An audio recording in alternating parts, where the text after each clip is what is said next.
이 클라임 코리아의 홀드랑 여기 있는 여러 구조물들이 그 유럽 기준? 네. 안전 기준 그런 걸 통과한 업체라고 들었어요. 국내 유일하게 그 기준을 통과한 곳이라서 벽이 되게 안정적이고 지지력도 우수하다고 알고 있습니다. We are the K-Sports Unlockers. The moment the wall is built, history begins. Created by Climb Korea, the heart of Korean climbing. With a 70% domestic market share and IFSC certified competition walls and holds recognized worldwide, the walls we build set the global standard. Beyond climbing, we design new adventures from zip coasters and rope courses to net play. It's a world where thrill meets joy. The challenge never stops. And now, our stage extends beyond Asia to the world. A leader of outdoor and adventure education, Climb Korea. 이 넥밴드 하나만으로 200억 수출을 달성했습니다.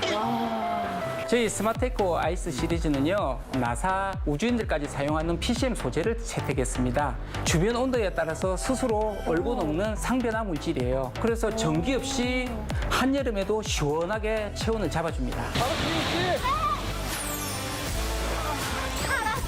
Now enter the ultimate cooling dream team in Kulture Smart Eco Ice Series, powered by patented high-purity PCM, originally designed to protect astronauts in space. First up, the neck bag, automatic cooling below 22 degrees Celsius, lighter than water, delivering all-star performance. Next, the cooling cap pad instantly cools the heat inside your cap, a must-have for outdoor activity. And last, the backpack bat adds your line of defense. Strapped on your back, it wipes out sweat and heat, keeping you fresh all day. Encontro Smart Eco Ice Series.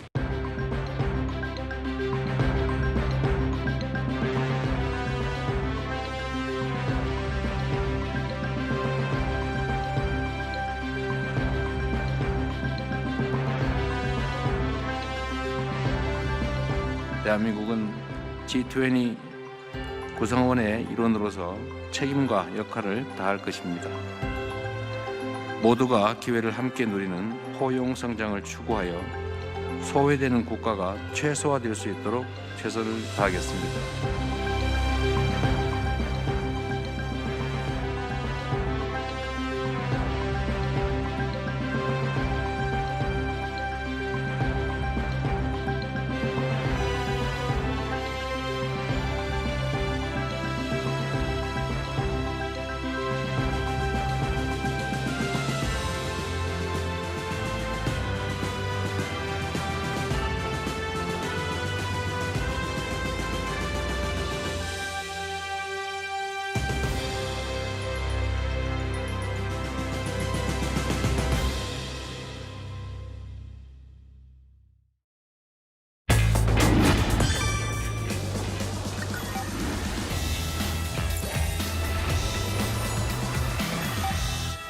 Are you curious about Korean cultural heritage? If you are a fan of Korean culture and history, listen up. Korean cultural heritage is based on a 5,000-year history. The whole country is like a massive museum because it possesses such diverse cultural properties. Let's not wait any longer and take a look. First, for beginners. For those who are not familiar with Korea, let's start with the world-famous list. You can see how Korea's beautiful traditional patterns and historical features have been preserved. And don't forget to experience Korea's intangible cultural heritage. From Gangangsule to Talchum, there's just so many exciting cultural heritages to experience. These are for intermediate level tourists who have already visited Korea and its famous attractions. You might even be standing in a World Heritage Site right now. How about searching for intangible cultural heritage that you can experience? 한소리, 제주 해녀 diving, 김장. Make some unforgettable memories while having fun. Last but not least, the advanced level. It's the memory of the World Register. Korea possesses an extensive documentary heritage. Korea is serious about documentation and preservation. A tour of Korean cultural heritage will become a legacy of your own. Why not make your own Korean cultural heritage travel itinerary? Isn't it fascinating?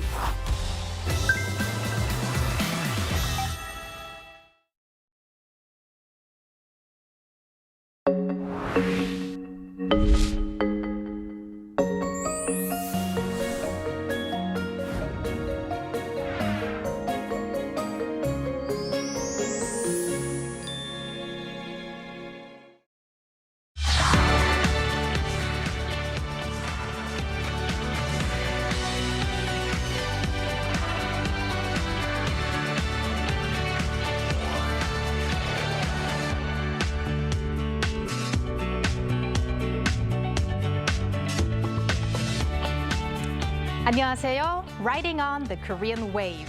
Welcome to Wednesday's edition of The Culture Wave. I'm Kwon So-ah in Seoul. Explore with us Korea's culture from all aspects and stay up to date with K-Entertainment, K-Dessert, K-Science and Art, K-Everything. And we're going to do all of that together with my co-host Walter Lee in the studio. Hello, Walter.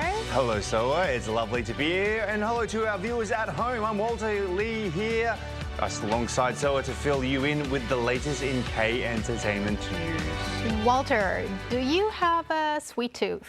I don't want to admit this, Soa, but I have a very big sweet tooth, and last night I ate 4 ice creams in a row. Oh, really? And I'm not even joking, that is an actual thing. Wow, what a coincidence, because we do talk about ice cream today. Yes, I didn't want to reveal too much, but Yeah. well, we are going to have in our K-Correspondent segment, we're going to talk about K-ice cream in the Middle East. So I guess you're going to be very excited about that. Already am You very actually do excited. look like a banana ice cream today. At least a mango ice cream. Yeah, mango ice Yes, cream. Yes, I and do. be like a lemon ice cream. Yes, or the sun. Well, Walter, we're going to talk about K-Entertainment news first. So Yep. let's see if we have some sweet news there as well. So first up, we have some news about a legendary group that's going to make some record in Japan. That's correct. So SM Entertainment announced on Wednesday that TVXQ, aka Dongbang Shingi, will celebrate their 20th anniversary in Japan with a record-breaking concert at Nissan Stadium in Yokohama. Now, this is going to be on the 25th and 26th of April next year. Now, with this performance, they will set a record for the most concerts held by a foreign artist at the stadium, which is Japan's largest venue.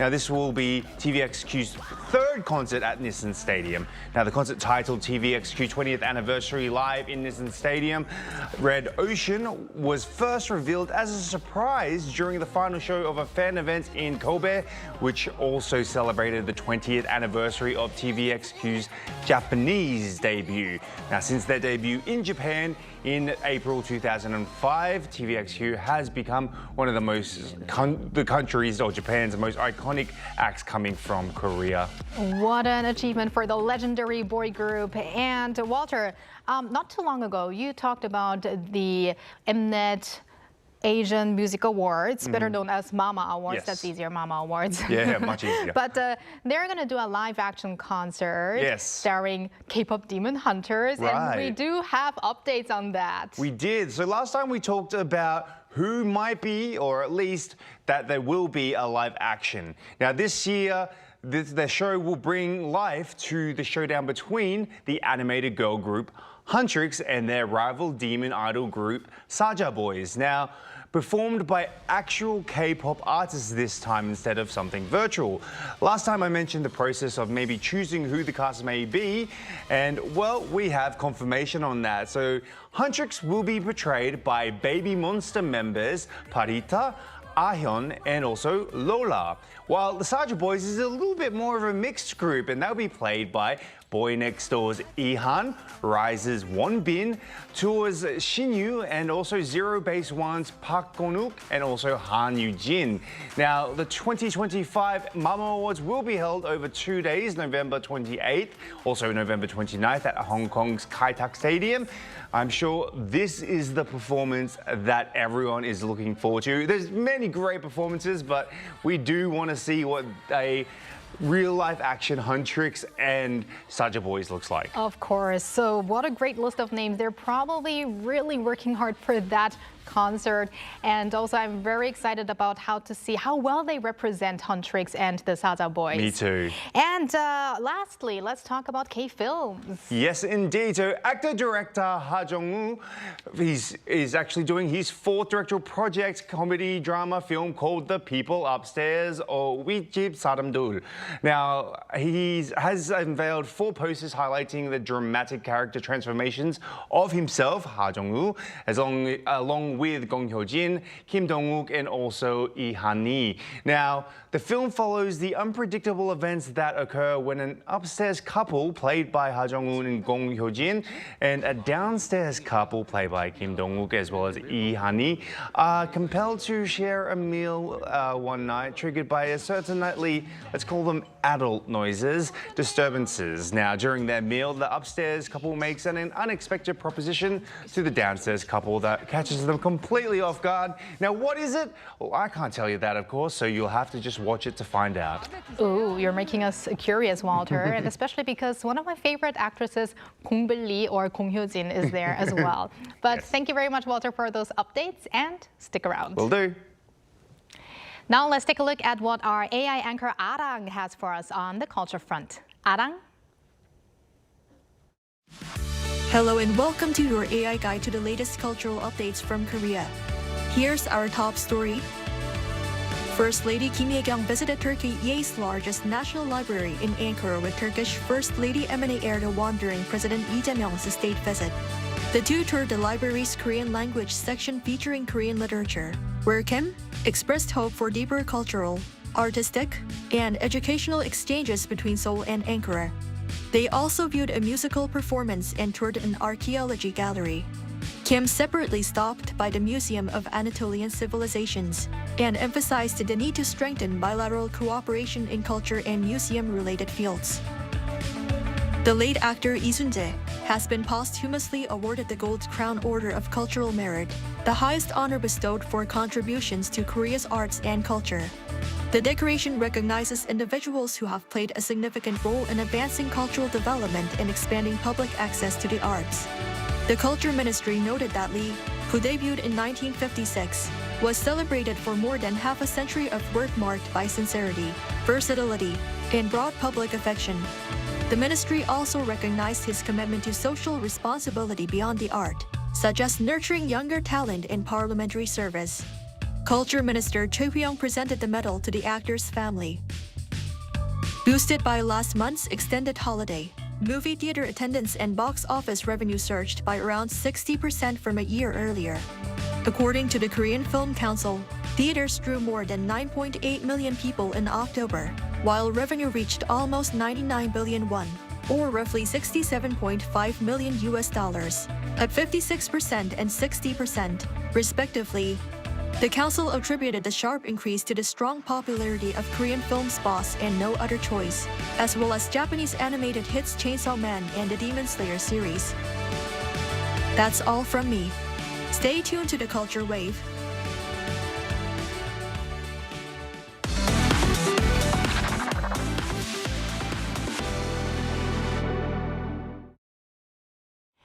Just like our AI anchor Arirang, as artificial intelligence and digital technologies advance, they are bringing significant change and impact to every sector of society.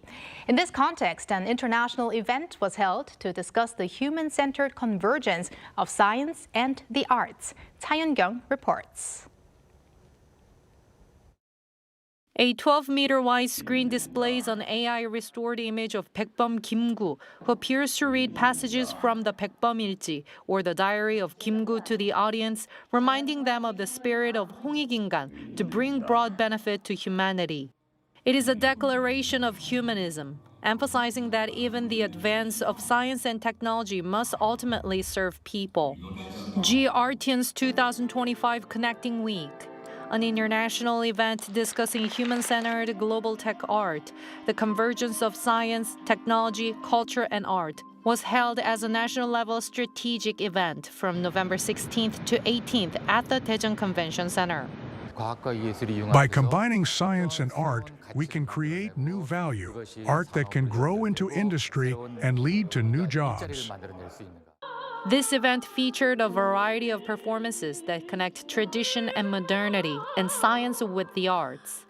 As musicians express the emotion of Arirang through instruments such as the kayagum, koto, and violin, AI-powered visual imagery unfolded on the screen.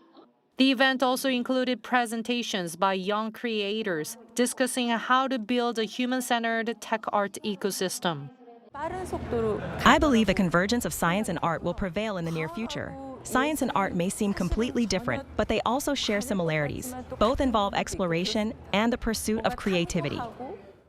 As AI and digital technology spread across all areas of society, expectations are rising for new attempts to transcend the boundaries between science, technology, and the arts.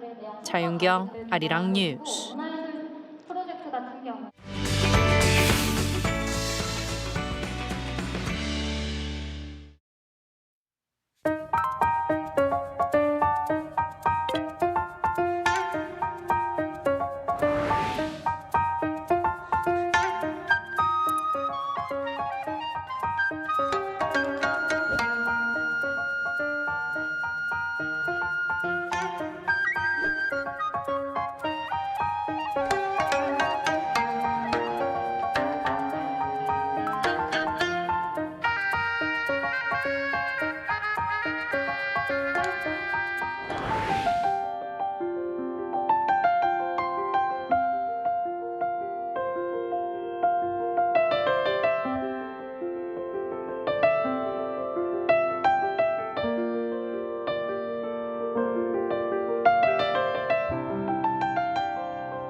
The Middle East is known as a dessert powerhouse, and there, a Korean ice cream craze is unfolding.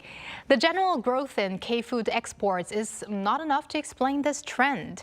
Let's connect to today's K-Correspondent, Kim Do-hyung, researcher at Korea Tech Technology Transfer Institute, who will tell us more about the K-ice cream popularity and the local market's response. Hello, Do-hyung. Great to see you again. Hello, Do-hyung. Hello, good to see you. Thank you for having me here. Yeah. Right, Do-hyung, last time we talked was back in June, if I'm correct. We had a conversation on the Korean wave in Egypt, as well as the attention on Korean IT and K-smart farms. So, as it's been a while, Do-hyung, could you briefly introduce yourself to our viewers? Sure. I'm Kim Do-hyung, as previously mentioned. I'm working at the Korea Tech Technology Transfer Institute. So I'm currently based in Egypt and coordinating the KOICA-supported project with Benisweb Technological University in Egypt. So my work mainly focuses on bridging the Korean and some Middle East countries collaboration. So today I will share what I've been seeing in the Middle East based on the official facts and my field experience as well. Okay, now Do-hyung, because you are based in Egypt, I want to ask you, President Lee Jae-myung was very recently in Egypt, so how was the atmosphere? I mean, was there anything notable, or how was the local media coverage? How was it? Actually, it was like a almost festival atmosphere because it was special to Egyptians because it happened in the same month as opening of Grand Egyptian Museum. Especially the president's speech at Cairo University, it was very well received in Egypt. So the Egyptian media, such as Arirang or some Arirang, they are focusing on the SHINE initiative as a plan for a wider cooperation between Egypt and Korea. So additionally, one notable topic was the discussion about the current lack of direct flights between Korea and Egypt. I think this discussion is expected to help overcome the physical distance and further strengthen of ties between the two countries. And it is this latest trip that has renewed the attention on everything K-Wave in Egypt. So with that, let's delve into our main topic today, K-ice cream. So recent statistics indicate that there has been a surge in exports of K-ice cream. In fact, in the months of July to October, the ice cream exports, the outbound shipments surged 80.7%. So how do you explain this popularity? I think, in my opinion, the main reason for the growth of K-ice cream in the Middle East is actually spread of Korean contents, I think. So as people feel closer to Korean culture recently due to many OTT contents and their interest and trust in Korean food also grow. And this is driving the demand for K-ice cream in the Middle East, I think. So, and then second reason is the wide range of flavors. This variety makes it easier for the Korean ice cream to fit the local taste and succeed in the market, I think. And lastly, the compared with to many local ice cream that are more icy rather than Korean one. But Korean ice cream have a creamier texture and they are cheaper than many brands from like a global brand from the Europe or United States. So this appeals strongly to middle-class consumers. So K-ice cream offers what local consumers want, and it entered the market at the right time to grow quickly, I think. Yes, the cost is definitely one of the reasons why I continue to buy ice cream. But what approaches have Korean ice cream brands taken to, let's say, cater to customers in the Middle East, Do-hyung? Like, what marketing strategies have proven particularly effective with the local culture context? To attract consumer in the Middle East and the Middle East citizens, then the first step and the required step is to show that the product is safe to eat by halal certification or vegan certification, etc. So many local consumers are interested in Korean ice cream and some dessert, but they do not buy product made in factories that also handle meat or dairy together. Even people who are not Muslim in that region often avoid of a product without halal certification or vegan certification in the Middle East. So the most basic localization strategy is to make it clear that the product is halal or vegan or their own religious or local regulations. Another point is that people in the Middle East, they are preferring special and luxury goods. So if the product and the packaging have a design that catches the eyes from the Middle East, the citizens, it can create a bandwagon impact with social network service, I think. And lastly, companies needed to keep creating flavors that fit local tastes. And Korean companies are already making many localized flavors, even I couldn't see in Korea. So if they continue to study local taste trend and respond quickly, their product can work very well in the Middle East. I think it's very interesting that it's not halal is not only about religion, because people in the Middle East are so used to halal certification. They trust halal certification more than food items that don't have that certification. Yes, and as we can see, halal food is actually becoming more and more popular here within Korea. We actually briefly touched upon it yesterday, and it's great to see that we are also catering to people of that nature. Do-hyung, you answered a little bit before, but maybe you could be a bit more in detail. The Middle Eastern market is already firmly established within the traditional desserts, as well as global ice cream brands. In this context, what do you see as the unique selling point for K ice creams? In my opinion, the major selling point of K ice cream is high quality compared with the prices. So K ice cream is now using a high quality but mid-price positioning strategy in the Middle East. So in terms of quality, it is almost the same as other global ice cream brands, but in terms of price, it is cheaper than global brand, while still giving a different and special experience.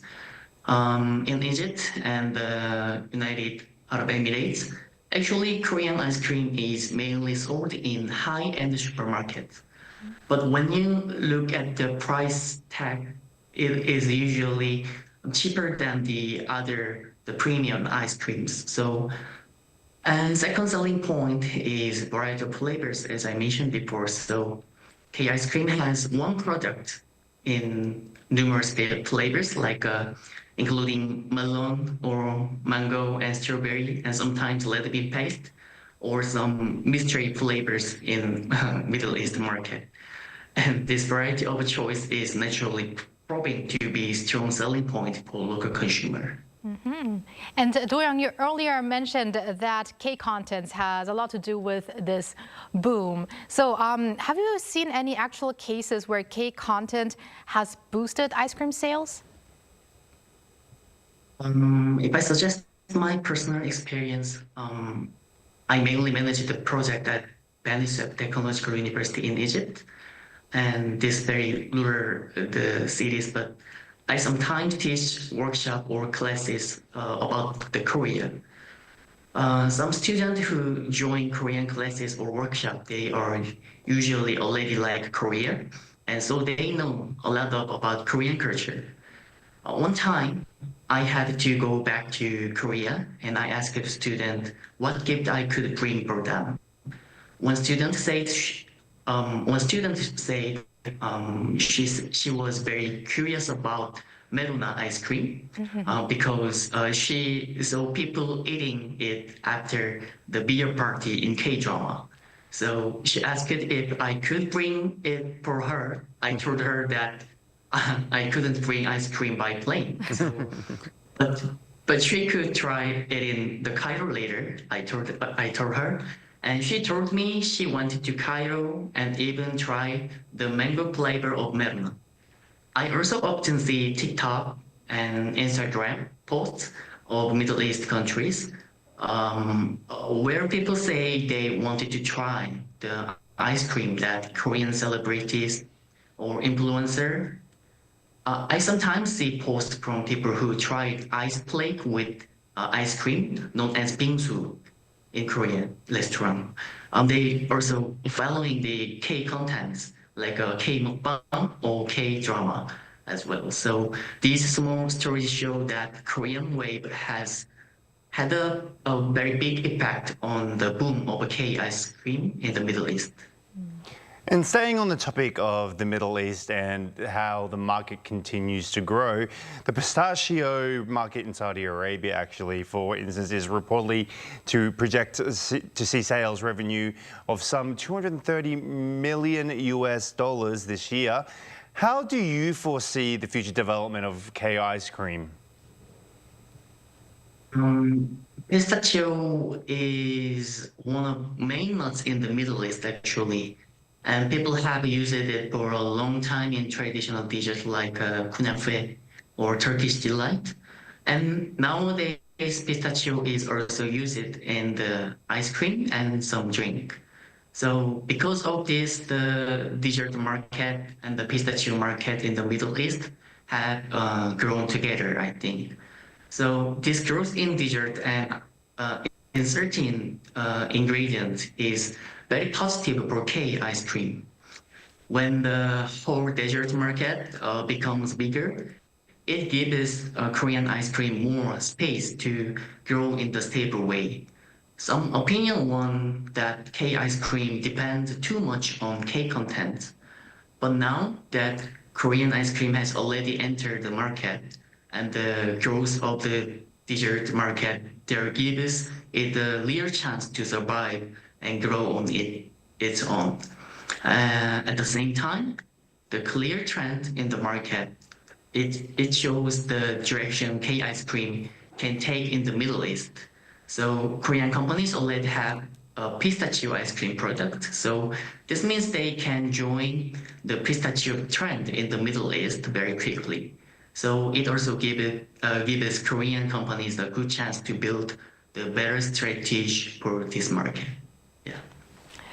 All right, Do-young, thank you for that. I guess although K ice cream is already doing excellent in the Middle East, probably companies will use this timing to do even more efforts to keep this momentum as it is. Well, thank you very much, Do-young, for connecting with us today. We appreciate it. Thank you, Do-young. Yeah, thank you. And thank you, Walter, as always. We're going to see you back next week. I'll see you next week. Thank you for spending the past half an hour with us on the Culture Wave. Please join us again tomorrow on Thursday at 2 p.m. Korea time and maybe one day here in Korea.